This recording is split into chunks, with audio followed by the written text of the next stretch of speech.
Ce qui définit véritablement l'univers des animés, plus principalement les shonen, sont les techniques. Beaucoup d'entre elles ont inspiré des générations entières à reproduire ces gestes iconiques dans leur jardin ou sous la douche. Mais qu'est-ce qui rend une technique d'animé aussi mémorable? Est-ce que c'est son appellation? Est-ce que ce sont les effets visuels spectaculaires qu'elle nous offre? Ou bien c'est juste qu'à un moment donné de notre vie, l'anime nous a fait croire qu'on était capable de réaliser cette technique-là, de la maîtriser même. Salut les potos, aujourd'hui nous allons donc nous pencher sur les techniques d'anime que je juge iconiques. Ces techniques-là qui selon moi en fait ont marqué une génération, j'ai même plutôt envie de dire l'histoire des animés au grand complet. Ces attaques signatures ne sont pas forcément les plus puissantes, mais elles sont immédiatement reconnaissables. Elles aspirent avant tout à être fiables, mémorables et surtout iconiques. Quand ces techniques légendaires sont déployées, même les antagonistes les plus redoutables tremblent. Alors si vous êtes prêts, je suis prêt, c'est parti pour la vidéo. Ok. En mention honorable, on a les 1000 ans de souffrance de Kakashi dans Naruto.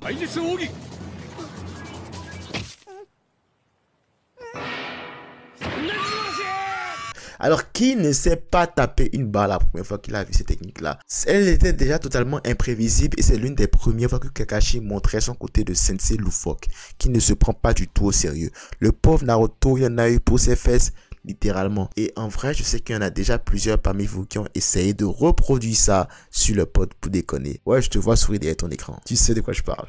Hadouken, Street Fighter 2V.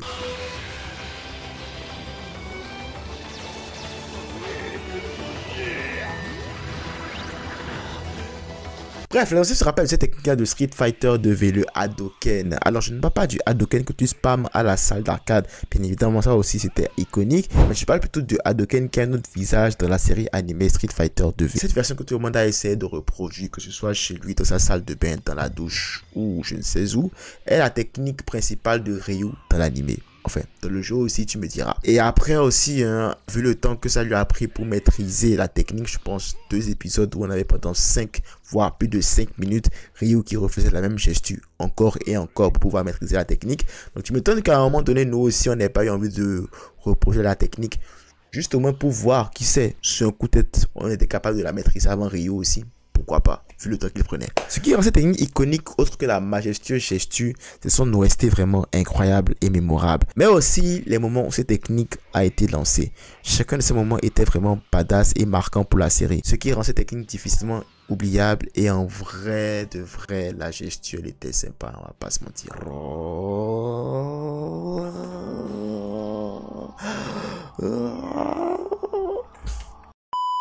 Ora ora ora de Jotaro. Alors, ce n'est pas la première fois qu'on a une attaque avec une multitude de coups de poing par-ci par-là. On a eu Ken le suivant, on a les météores de Pégase. Et mince, je viens de me rendre compte qu'il n'y a pas les météores de Pégase dans ce classement. J'en connais qui vont se fâcher. Mais bon, sorry not sorry, en vrai. Sinon, ce qui fait que cette technique est iconique, bah c'est tout simplement les paroles en fait, hein? Juste un gars qui te tape dessus en criant. En vrai c'est stylé honnêtement. Genre le son qu'il fait pendant la volée de coups de poing est spécial et c'est fait à reproduire. Tout le fait que cette technique est restée gravée dans la mémoire et par la suite justement est devenue la marque de fabrique des JoJo qui ont suivi Jotaro bien sûr. Ken Punch.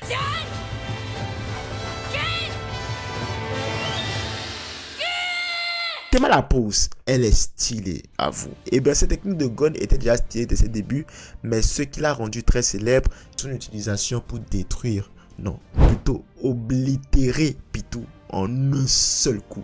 Cette technique qui invoque la feuille, le ciseau puis la pierre, une sorte de matérialisation du naine de Gon. Elle est très cheatée parce que dépendamment de ce qu'il invoque, tu as soit une grosse patate, une épée qui te cisaille ou une vague déferlante. Et plus on avançait dans la série, plus elle devenait archi OP comme technique. Et tu sais que tu es un vrai fan de Hunter devant toi quand il a déjà au moins tapé cette pose là pour te lancer son plus gros Ken Punch. Le rayon astral.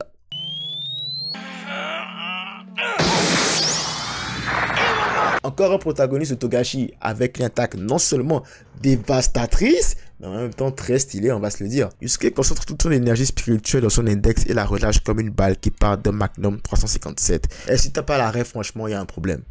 Si t'as pas la ref, on a un problème, toi et moi. Cette technique, elle colle trop bien avec le personnage de Yusuke, si vous voulez mon avis. Je n'imagine pas un thug, un voyou comme Yusuke faire une technique en mode je lance une boucle d'énergie ou quoi que ce soit. Ah, ligne, peut-être un point incroyable, mais vraiment, en fait, le Spirit Gun, le rayon astral et la technique qui colle parfaitement avec le personnage de Yusuke, en fait. Ça va très bien avec sa personnalité et puis toutes les poses dans lesquelles il nous a sorti le rayon astral, franchement, ça suffit pour avoir des souvenirs incroyables et une technique gravée dans nos têtes qui est difficile à oublier.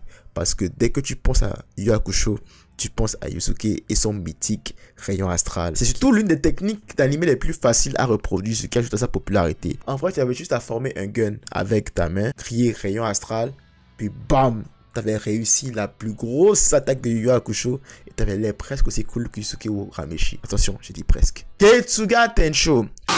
On a tous essayé à un moment donné de prononcer les mots Bankai de Bleach avec soit un bout de bois ou soit avec un sabre pour ceux qui avaient les moyens. La chance, félicitations pour vous. Ou encore ma préférée, c'est de laisser un objet tomber et de dire Senbon Sakura Kageyoshi. Mis à part tout ça, l'attaque qui reste la plus mythique, l'une des plus iconiques dans l'histoire des animés, c'est bien sûr le Getsuga Tensho de Ichigo. Cette aura-là, notre Ichigo lance de son épée pour fendre tout ce qui est sur son passage, a franchement fait beaucoup de ravages. D'ailleurs, je pense que la signification signifie croissant de lune, trancheur des cieux, un truc du genre comme ça. Mais bref, c'est une technique franchement qui aura fait ses preuves, hein, et toutes les fois encore qu'il l'a fait, c'était dans des moments incroyables. Parce qu'on se rappelle encore de son dernier Getsuga Tensho, son supposé final Getsuga Tensho contre Aizen. Oh là là. Juste celui-là en fait est mémorable. Mais après aussi t'as toutes les autres fois où il l'a fait. Et là je me pose la question, mais attends, est-ce que Ichigo a une autre technique à part le Getsuga Tensho? Getsuga Jujisho? Non, c'est de Getsuga Tensho en fait. Non, il n'a pas autre chose. Il a juste le Getsuga Tensho. Il spam tout le temps. Bref, Ichigo est l'un des plus grands protagonistes ayant influencé les années 2000. Et tous ceux qui l'ont suivi ont au moins une fois tenté de percer les cieux, eux aussi. Si jusque-là t'aimes la vidéo, n'hésite pas à liker et laisser un commentaire la technique qui vraiment t'a fait vibrer, la technique que tu trouves iconique. Ou si jamais j'ai manqué une technique dans ce classement, n'hésite pas à me le faire savoir en commentaire. Si t'es pas encore abonné, en même temps ça fait super plaisir. Donc sans plus attendre, nous allons passer au top 3 de ce classement.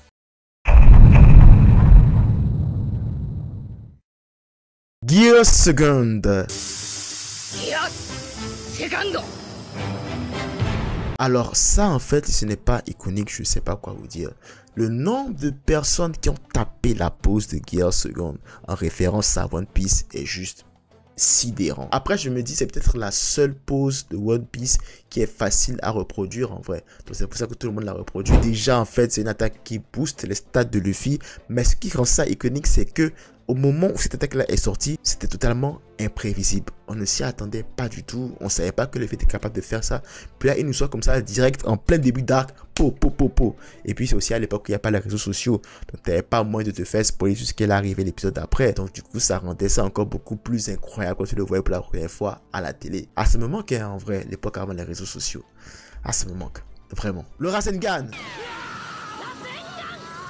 Le seul et unique jutsu de Naruto Uzumaki. Alors oui, on a le sexy jutsu, le multiclonage, whatever. Mais en vrai, à part ça, c'est la technique en fait qui caractérise réellement notre protagoniste. Jutsu qui a été créé par son père, cette technique lui a été enseignée par son maître. Et à l'époque, il avait tellement de mal qu'il lui fallait un clone en plus pour pouvoir lui charger la technique. Et c'était stylé. Disons la vérité, c'est cette variante là du Rasengan qu'on a reproduit. C'est là avec quelqu'un qui nous faisait un peu le chakra dans la main et tout pour pouvoir après lancer la technique. Boum! C'est exactement en fait cette technique là que nous avons reproduit. Plus tard, c'est devenu le jutsu signature de Naruto avec plusieurs variantes dont bien évidemment je ne me souviens pas toutes. Mais l'orbe tourbillonnante originelle est stylée et à ce jour reste l'une des techniques les plus iconiques de la série et une technique qui a permis à Naruto de venir à bout de beaucoup d'adversaires très important. Jutsu tellement important qu'il crée presque de la concurrence au jutsu préféré de notre ami Naruto, le Talk no Jutsu. Le Kamehameha.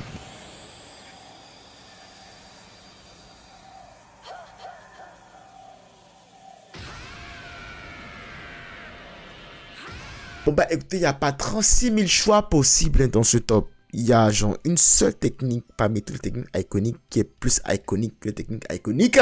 Ouais, je me suis bien compris. C'est le Kamehameha de Son Goku.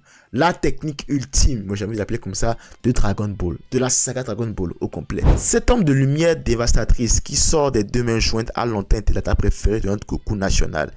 est l'attaque, je pense, qui a été la plus reproduite par tout fan de manga. Cette technique est iconique parce qu'elle est toujours stylée, peu importe le contexte. Et surtout, accompagnée des fameuses syllabes désormais légendaires qui te permettent de reconnaître cette technique-là partout et qui te permettent aussi d'annoncer cette technique avec style. Voilà. Ça rajoutait de l'aura à cette technique, qu'on le veuille ou non. C'est tellement iconique que même ceux qui ne connaissent pas les animés connaissent au moins le Kamehameha. Pour la plupart en tout cas.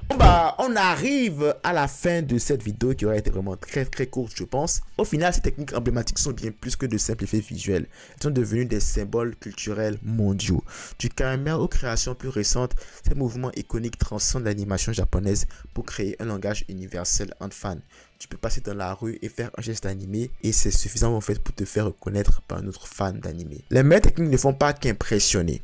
Elle raconte une histoire, cristallise les moments décisifs d'une série et symbolise la détermination caractéristique du genre shonen. Alors que de nouvelles séries émergent avec leur propre signature visuelle, les classiques perdus de notre mémoire collective. C'est là peut-être la marque d'une vraie technique iconique. Sa capacité à nous faire rêver, même des années plus tard quand on est grand et pour certains déjà avec une famille.